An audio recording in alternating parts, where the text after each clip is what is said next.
Good morning. I think we're saying good morning. We're doing our typical, there we go. I think we're starting to stream now. It always looks like we're paused for just a little bit on our end, so bear with us while we see that everything is coming up live. Well, welcome to Third Space Coffee Break. We're just going to wait a minute here till some folks hop on and can have some coffee with us here. What are you drinking this morning?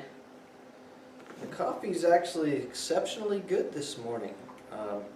We have our Rwandan light roast, and perhaps it's especially good because it's my first cup of coffee this morning. I usually only have one cup of coffee in the morning, but I waited till now to have it. Hey, good morning, Tracy. All right, and I am, going to start off by saying I could really use some suggestions. So many of you know that I recently was in the hospital and I've had some health challenges, and one of the things that I've had to adjust coming out of the hospital is I'm very sensitive to caffeine. And if you know me, I'm a massive caffeine lover. I drank a lot of coffee, and it's really honestly physically painful to watch Dan drink that delicious cup of Rwandan coffee this morning. I am trying another tea latte this morning, but I can't even seem to tolerate the decaf teas and coffees. They still trigger me, so I'm trying herbal blends and different types of completely non-caffeinated beverages.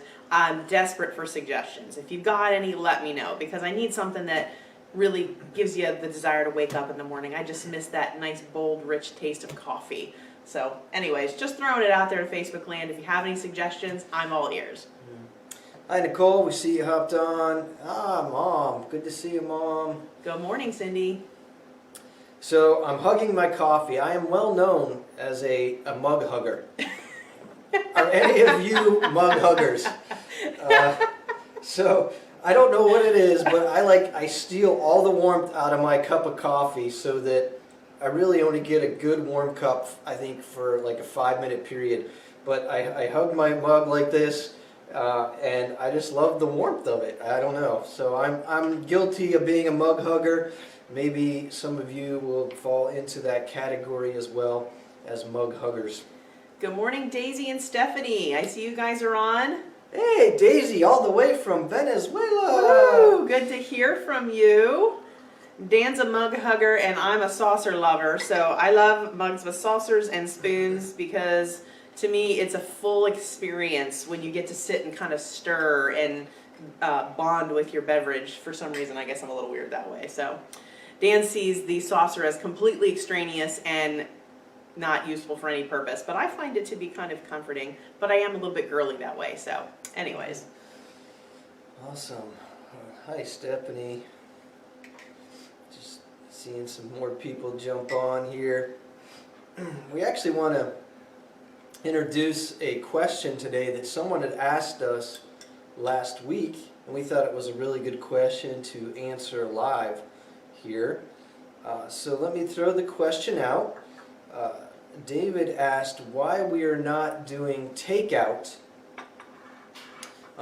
He said, a lot of restaurants, cafes, coffee houses are doing takeout, and we're allowed to do that, but he asked why we aren't doing that. So, which is a really good question, and it has a lot to do really with finances and how we want to use our finances. So we had mentioned before that Third Space was cresting its breaking point, its break-even point, which means we were close to that point where we were actually going to be taking in profit.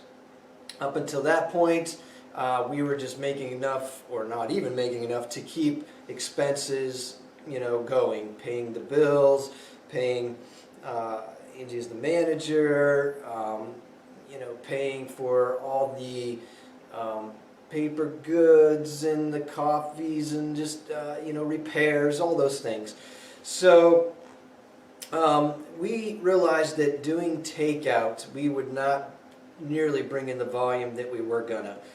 So financially, it just wasn't feasible for us. So Angie actually has been, she's been laid off. She has not been working as the manager during this time because we just don't have the funds to pay staff. But the other thing is, Common Ground, the church that Third Space is owned and operated by, had actually transferred a little bit of money to Third Space to kind of keep it going. And we had just done that when a lot of the restrictions and stuff hit. So we realized that we financially, Common Ground wants to use this space and it wants to use our finances to do as much ministry as we can, and we just didn't feel like doing takeout was going to be a viable option for us. We would have to keep putting money into it. So that's the reason why we are not doing takeout. Sometimes we feel like we'd love to do that, but really just not a feasible option for us right now. So, but that is a really great question. And if you have other questions that you just have about Third Space, and please let us know. So you can even private message Third Space's page or one of us we're on Facebook. Love to hear from you. So let's talk. We're going to talk a little bit about barista training. Yeah. So that's some people have asked us about the training. What kind of what do we have to go through in order to get barista trained? And that's a good question as well.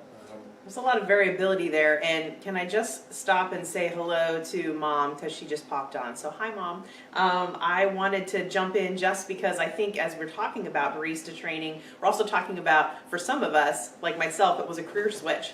So you may or may not know that in my former life, I was a nurse. And I have done quite a few different things through the course of my nursing career. But it was interesting to me recently, once again, when I was in the hospital and chatting with nurses as I was getting care for my heart issue, and everybody was asking me about what I did. And I told them I was a coffee house manager. And they asked me how long I'd done it. And I said, well, about 5 months. And they said, well, what did you do before that? I said, I was a nurse.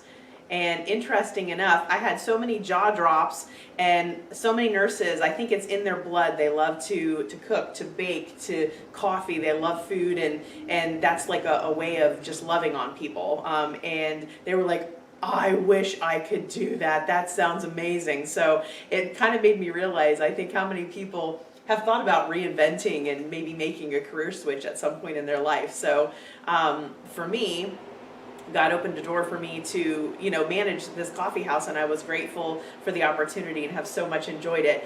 But the barista training, believe it or not, was, I think, one of the more challenging parts of the work, but the part that was so much fun because it was like learning a new art form. So I don't know if you want to share a little bit, because Dan is kind of our master barista here. He is. No, master is not the right word. I am still a novice. Well, let me just tell you, he picked up on it so fast, and it became so effortless to him so quickly. So I was amazed at how quickly he picked up on the techniques and everything. So he learned how to steam milk way faster than I did. So if you're familiar with Star Wars, I am still a Padawan in the realm of baristaing. But so hey, Diane, good to see you on, and Donna, awesome. I don't know if Van's with you, Donna, but good to see you. Yeah, so our team knew going into opening up Third Space that we were going to mostly be volunteer based, at least at first. So we had a training day where One Village Coffee, that's our coffee roaster, they were going to send down a person to calibrate our machines, because the machines actually take some calibration the grinders, the espresso machine, even the drip maker. There's a lot of science behind that. Yeah, so they need to calibrate it, and of course One Village wants us to represent, their coffee well, and we do too. So they came down, but they provided a person that was going to train us on the basics of how to do espresso and so forth. So they came down, they sent a person down, and it was a lot of fun just learning the absolute basics. And what we realized is that being a barista, especially like the making espressos and espresso based drinks, is like being an artist. Mm-hmm. So there is like an art to this, and some people are natural at it, other people not as much, but you can learn how to do it better. So, I mean, everything from how you what am I trying to say? How you compress the espresso. It's called tamping. Calling tamping, yeah. How you do that is an art. Because even the grind, the layer of the grind of the coffee, whether or not it's fine or coarse. Yeah, fine or coarse. But if you tamp your espresso uneven, that can affect the quality of the taste. And then steaming your milk too, a huge art into that, because you want to get foam on the top, but you don't want a ton of little bubbles. You don't want to over steam your milk. You can actually get your milk tasting a little burnt. So there was a lot to it, and honestly, we practiced with the guy that One Village sent down to help train us. But then beyond that, we just met as a team at least once or twice just to continue practicing. And we probably went through quite a bit of espresso and milk too, just practicing before we opened. So, and the awesome thing was then too, we got to do like a soft opening before we actually opened Third Space. And during that soft opening, One Village sent 2 more representatives down again to help work with us behind the barista counter. And if you were there during our soft opening, you know that we were so busy. It was incredible. We had such an outpouring of love from the community and people around us that came. We served over 200 people that day, so we were learning really fast and really furiously how to do coffee really, really well. So we've had our training very much on the fly, and very much had some great mentorship from One Village, and we're super grateful for them and their support. And if you're like me and you really struggled to learn how to properly make that beautiful microfoam on milk, you actually took a trip to One Village's facility, which is what I ended up doing, and spending an afternoon there steaming cup after cup after cup of milk, just to kind of get the practice that it took to get me from point A to point B. Yeah. So anyways, all of you could be baristas. It's super fun. It is actually fun. I have to tell you that for the first month, I felt like a moron. Really, I did. I actually felt very stupid, because you would mess up so much. It just wasn't natural. But over time, things got natural, and I would learn the drinks. Of course, there's a lot of different drinks, so you learn them, and at least a few of them you don't even have to think about anymore. You just naturally would make. So yeah, that was all part of growing as a barista. One of the things I struggle with, though, and I always struggled with, is I always want to talk to people and talk to customers, but I can't do 2 things at once. So if they order a drink and I'm trying to talk to them, I will mess up their drink. So I literally have to just kind of focus on making the drink and then talk if I have time to do that. Also, a lot of coffee houses have various different machines. So there are 1-button machines. So literally there are espresso machines where everything's calibrated and you can just press a button and it does everything for you. We chose not to go that way. 1, because they're more expensive. We really couldn't afford a machine like that. But it's kind of fun to actually go through the process yourself and to teach the baristas to go through that whole process. And it does leave some variability in the process, but for us it just felt more authentic, and yeah. So anyways, we wanted to learn the whole thing. So it truly is an art form. Hats off to all the baristas out there that are just incredibly good at their craft, because I've not yet arrived and I look forward to that day. But it is a super fun art form. Yeah. So Nicole, do you still have your sippy cup? I think Nicole's responding to my cup hugging. Yeah. So, and she said she calls it her coffee cup or sippy cup, which is probably pretty appropriate. I do, just am sipping away at it. So. Yeah. Yeah, so can I give an update too on one other thing before you move on? Mm-hmm. The Nutella hot chocolate. So I want everybody to know that we will be showing Nutella hot chocolate in the very near future. If you were on last week's call, Dan kind of flippantly threw down the challenge, and I am somebody who always loves to take a challenge, that we should make Nutella hot chocolate. And so the dilemma this week was, we always have Nutella at our house because our 17-year-old son consumes it in massive quantities. I buy it from Sam's Club. But we were a little bit low on our stock. And we were experimenting a bit. We liked what we had. It wasn't just right yet before we ran out of Nutella. And I am taking it very seriously and doing my part in this whole time as we're all sheltering at home, and only going out when I need to. So the next time I go to the store, I will try very much to get more Nutella so we can continue that experimentation. So more to come on the Nutella hot chocolate, coming soon. Hi Nancy too. I see that you're on, and so awesome to hear that. And Heather. That Gary's surgery went well. We really have been praying for him. Yes. So praise the Lord for that. Yeah, and Heather. Awesome report, Nancy. And Heather, it is great to hear from you. Good morning to you too. So Tracy, talking about the Nutella hot chocolate, I don't know if Edvin's ever had Nutella, but we certainly miss making him his hot chocolate. So his hot chocolate and chocolate chip cookies. We love to see him. Yeah. All right. Well, we're going to talk a little bit about Rwandan coffee, which is what I'm drinking. Rwandan coffee is the light roast that we order from One Village. For a while, we were serving an Ethiopian coffee, and that is only seasonal. So once that was out, we started ordering Rwandan. And I'll let Angie tell you a little bit about the Rwandan coffee. Well, and it's pretty much just what Dan just said. The bags generally do have a little bit of information on it, and One Village describes the Rwandan light roast as honey, citrus, and black tea. But let me tell you, if you like a smooth coffee with not a hint of bitterness, the Rwandan is absolutely fantastic. We do brew this at Third Space. We will be brewing it again when we are able to reopen our doors. But we wanted to make sure that we mentioned that One Village, you can always get the coffee even while we're closed. You can buy coffee directly from One Village.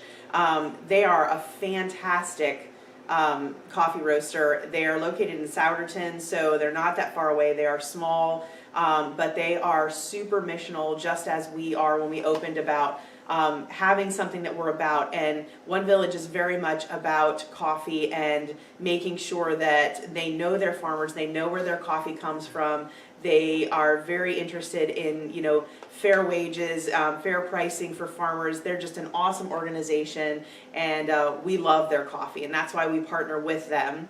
But you can buy One Village coffee, including this Rwandan Ramera, at onevillagecoffee.com, and they have some pretty cool things on their website. So just while Third Space is closed, since you can't buy from our One Village coffee from us, if you have your smartphone available, I would recommend you check out onevillagecoffee.com.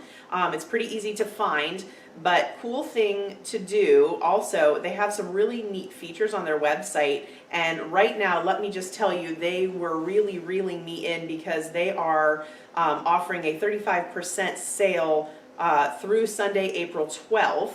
And that is on their 5-pound bags of coffee, which is a lot of coffee. But if you're like us and you're high consumers, go for it. But they also have these, they call them coffee survival bundles, which is so much fun. Let me just tell you, I'm seriously wanting, if I was able to drink coffee right now, wanted to go in and buy one myself. They are offering small bags of a bunch of different kinds of coffee, so you can taste and sample all the different kinds of coffees that they get. And you really do taste a difference in all the different coffees. They're darker, lighter roast, they're grown in different places, and you'll taste the difference in the beans. So it is really kind of a fun experience to try all the different kinds of coffees. And they also do have on their website a neat little quiz. So if you need help picking a coffee, right on their front page, it's kind of a rotating, I don't know what it's called when they kind of rotate different pop-ups, but one of the options is need help picking a coffee, and there's a nice little quiz here that can help narrow you in on something that you would really like. So highly recommend checking them out. Yeah, so if you want to know what type of coffee is best for you, take that quiz. At least they'll point you maybe in the right direction there. Or message us, and we can help to point you in a different direction as well. Good to see Linda and Teresa hopping on, so awesome to see you both. Well, my coffee is almost gone, which probably means that we're nearing the end of our coffee break. Well, it was great being on. I think we've been talkative today, but I have managed to sip down most of my coffee while we have been talking. So again, we love to hear from you, so please tell us if there's suggestions you have for things you'd love to hear about, or questions you have. We've thought about talking about things like the pew that we have. For those who've been in third space, we have one of the seating areas, there's a pew, and where that came from, and talk a little bit about that. And so there's different things we can talk about. I don't know that if you have any curiosity about any of those things, but good morning, Karen. So. All right, well, I think that's a wrap for Coffee Break for today, but I have so enjoyed connecting with you guys. Thank you for hopping on, and I love seeing all of your comments. And just know that we're missing all of you. We're excited to see you again. We can't wait until we can get these doors open again and be with you. But just know that you're on our minds and our hearts, and we'll be back next week, same time, and look forward to chatting with you again next week. Yes, so blessings and peace be with you all. Have a great day, guys. Hey, we'll see you. Bye.